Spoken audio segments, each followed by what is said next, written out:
Hey guys, what's going on? James here, and in this video today, we're going to be reviewing day number 10 of training camp for the Tampa Bay Buccaneers. This video is extremely late, and that is basically because after I got off of work, I was busy doing many other things, and I have not been home until the present moment right now, which is just a little after midnight. But if you guys are new, go ahead and subscribe. If you do like these training camp review videos, well, go ahead and hit that like button and let me know down in the comment section below what your thoughts are about Buccaneers training camp so far up to this point. But today was military day for the Tampa Bay Buccaneers training camp, and I just want to say here on the channel, thank you to everybody who does currently or has served in the military in the past. We are all very grateful for your service. But the players who were out of practice today were Justin Watson, who is still on the PUP list.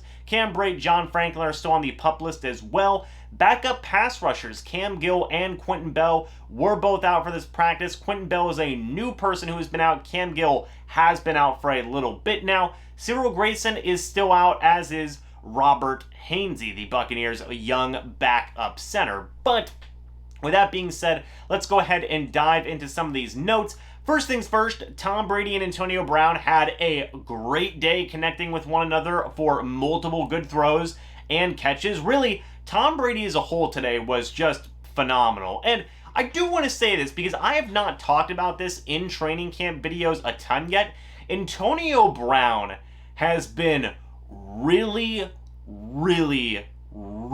good. I mean, I've even seen some people in Buccaneers media outlets saying that, like, Antonio Brown's the best wide receiver on this team, and it's not even really close. So that is quite some statements to make, especially given some of the other wide receivers on this Buccaneers roster. But Antonio Brown has just been cooking. I mean, he's been absolutely going nuts in these training camp practices, and him and Tom Brady, they have something special. We all know this, and it seems like we're going to be seeing that in full force going into the regular season.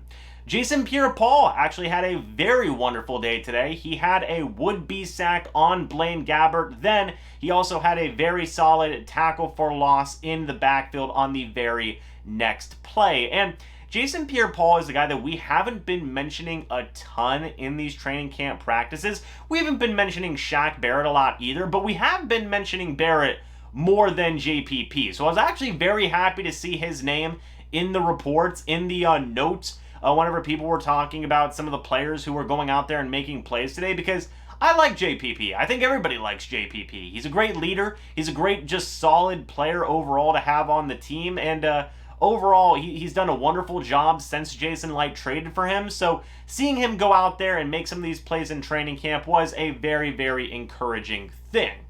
Another pass rusher who did good for the Tampa Bay Buccaneers today was Joe Tryon. He continues to impress. He beat Brad Seaton in a 1v1 and then had a would-be sack later in practice. It did not name the quarterback, but overall, Joe Tryon, he's continuing to make plays. He is probably pretty much locked in as that third pass rusher, so overall, it's still good to see him make some plays. Anthony Nelson has done some stuff as well. I don't believe he's in the notes that I have right now in this document, but still, the backup pass rushers are doing some very good work. The third and fourth guys, Tryon and Nelson, and it seems like the Buccaneers are actually going to have a pretty healthy rotation in terms of pass rushers, so that's always good. And by the way, we are getting this information from Buccaneers.com, Greg Auman, and PewterReport.com. All their stuff will be down in the comments section down below.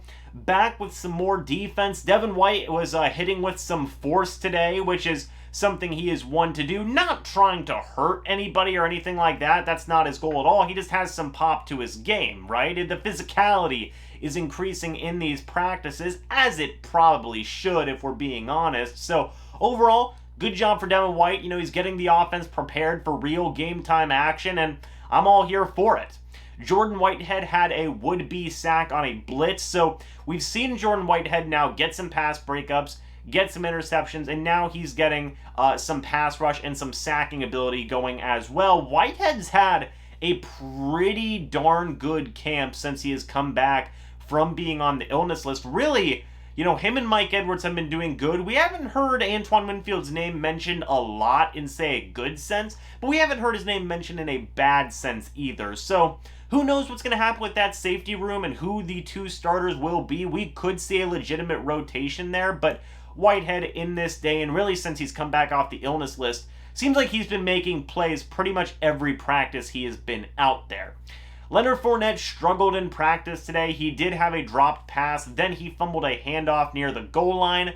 Fournette, I'm not going to say that he has just struggled a ton, but there have been some moments, right, where he's had a couple of drops. He might have had a bad practice here or there, and I don't know. I don't know what's going to happen with that starting running back battle between him and Ronald Jones. I don't know who you peg as the favorite.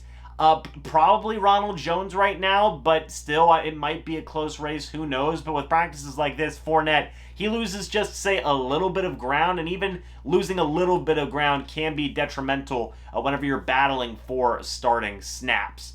Nate Brooks had an interception in the end zone on Kyle Trask today. It was just a really good play by Nate Brooks. It was a tiptoe interception, if you will. Him and Antonio Hamilton are still probably, in my opinion, the top two guys battling for that fifth cornerback job right now. Speaking of just people battling for that job, Chris Wilcox was practicing today. It was his first practice of training camp, I believe, but he didn't do anything of note. And at this point, I'm getting a little worried for Chris Wilcox, right? You did have the argument that, like, well, come on. He doesn't have a ton of, it's still early in training camp. He'll still have time to make up, but he's really got to start getting going here. And that fifth cornerback battle, that will play out more in preseason games whenever we're able to see what these guys can do in live game action, special team reps especially. I think that's where guys might start to set themselves apart. But Chris Wilcox does need to get the ball rolling a little bit on making impact plays and really, showcasing what he can do. So overall, I think that is going to be pretty darn important. O.J. Howard had yet another solid day today, making multiple good catches, and I just like talking about O.J. Howard. It's not a secret, I think. I'm a big O.J. Howard guy. I want to see him succeed on this team. I want to see every player succeed on this team, but I feel like O.J., he's had injuries. That's not in his control. He obviously does not choose to get injured, so I really want to see him stay healthy. I want to see him showcase the potential and the ability that myself and I know a good amount of Bucs fans think he has.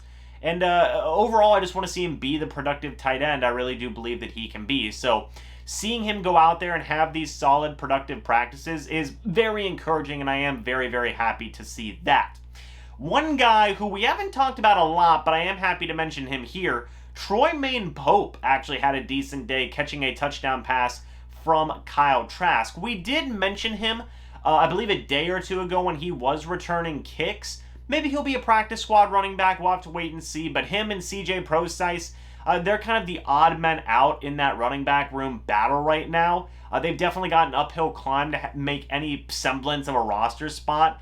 Maybe they could get a practice squad spot. Who knows? But I still like the build of Tryon Pope. I think that he is a short, stocky running back who's got a lot of power to his game. So I was happy to see that he had a player to go his way today. But now talking after practice, Todd Bowles was asked a few questions, obviously, about his contract extension and if he wants to think about being a head coach for other teams in the future. And Todd Bowles said after practice that he is very happy in Tampa Bay and that he isn't focused on looking to be a head coach right now, as he is focused on being a good defensive coordinator.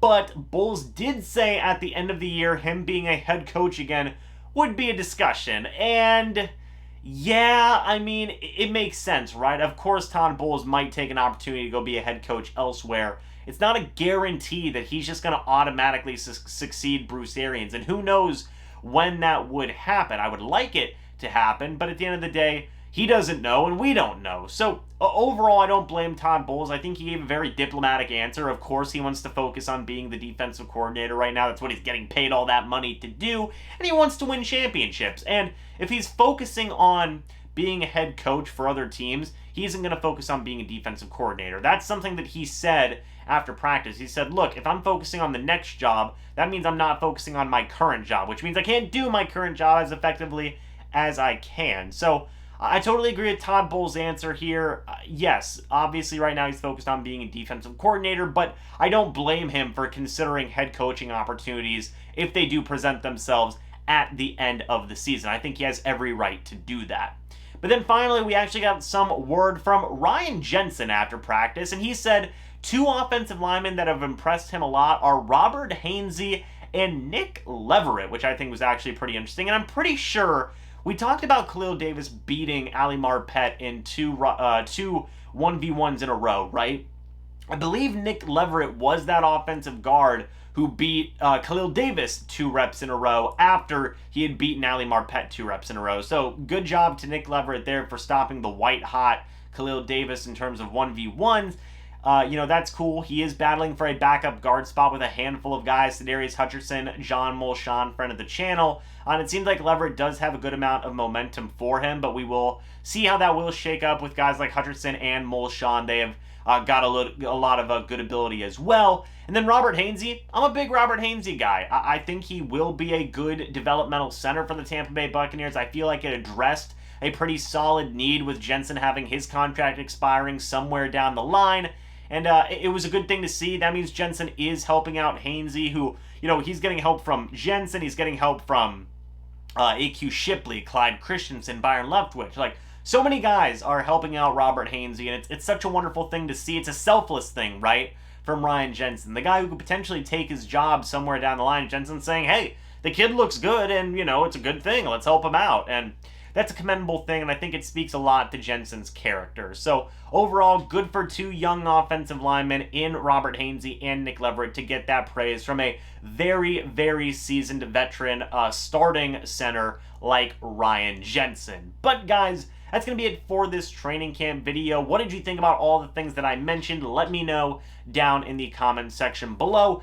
Thank you guys so much for watching this video. I hope you all enjoyed, and I will see you all in the next video or the next live stream. But until then, and as always, guys, goodbye for now, and go Bucs.